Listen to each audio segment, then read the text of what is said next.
Hi, I hope you're doing okay. I'm in a different room today. I'm actually in the spare bedroom. Reason for that is I'm not in the doghouse, but we're having some work done at the front of the house and it's all a little bit noisy. And so I'm hoping I can get away with it here.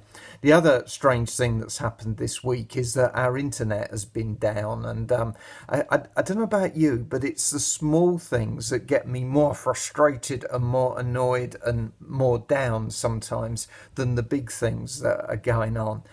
That's not what I was going to talk about today. I've been thinking of a character in the Bible that probably quite rightly gets a bad press. Pontius Pilate. But there's a phrase that he uses during the trial of Jesus. Jesus talks about truth, and Pilate responds by saying, "What is truth?" And I feel quite sorry for him, well, sympathetic to him in that, because all that we've gone through with COVID-19 has shown that even smart people finding the truth really difficult. Let me go through some things about COVID. Did it start in a wet market in China, or is it a product of a laboratory? Then, are 2 meters needed or one? Should we have an app? Is that necessary to trace it, or don't we need an app? Should I wear a mask or should I not wear a mask? Should the schools open or not? Will I get a holiday or will there be no holiday? Should we be getting back to normal or should we still be being very careful? Are things getting better or are we due for a second spike? And the funny thing is that even people who call themselves experts, the scientists, and certainly the politicians, they disagree on all these things. And so truth is a bit of a strange thing, isn't it? Bertrand Russell, the philosopher, said this: "The trouble with the world is that the stupid are cocksure and the intelligent are full of doubt."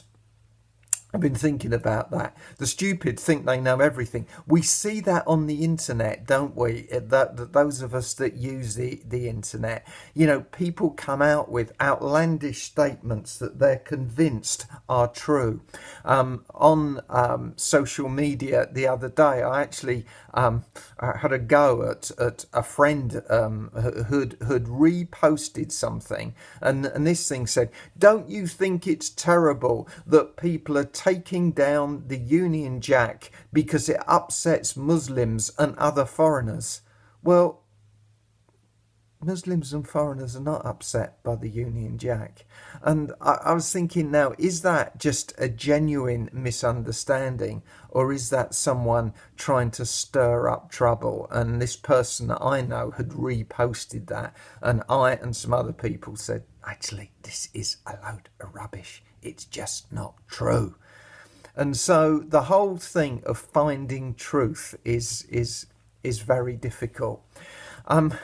I reckon as I get older, I've quoted Bertrand Russell. I'm going to mention Bob Dylan now. Bob Dylan, as quite a young man, wrote a song called My Back Pages. And the chorus of that song says this: "I was so much older then, I'm younger than that now." And sometimes when we are young, we think we know everything.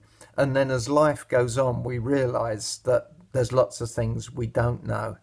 And so I'm thinking, well, what do I know? And one thing I am sure of, even as I get older, is that I'm sure that God loves everyone. And he wants us to love him, and he wants us to love one another. But beyond there's just loads of things now that I don't know.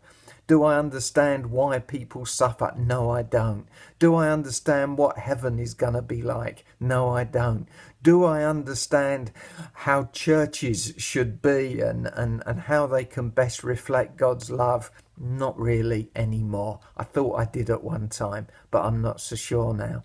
And it reminds me of the story in the book of Job. Job's this guy who has all these bad things happen to him. He's a God-fearing man, and yet terrible, terrible things happen to him and his family. And he then has these friends, we call them Job's comforters, who come and talk to him, and they try and explain it all. They try and tell Job, if the reason why this happened was because of this or because of that. And Job listens to these guys.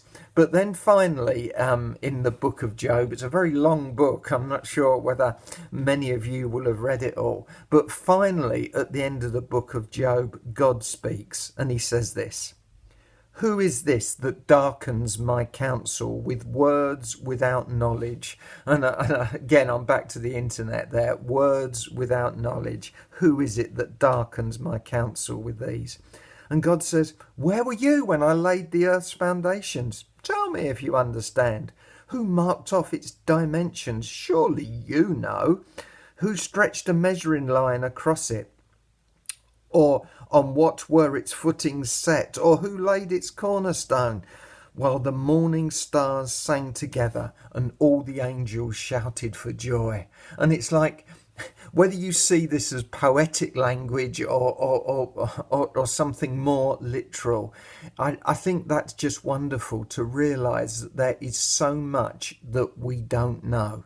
So let's focus on the importance. I want to say again, I think God cares and loves for each one of us today through all life's challenges. And if you're going through really difficult times, God still cares and God still loves you. But there's so much we don't know. Perhaps there are things we don't have to know. Take care. Have a great week. Bye-bye.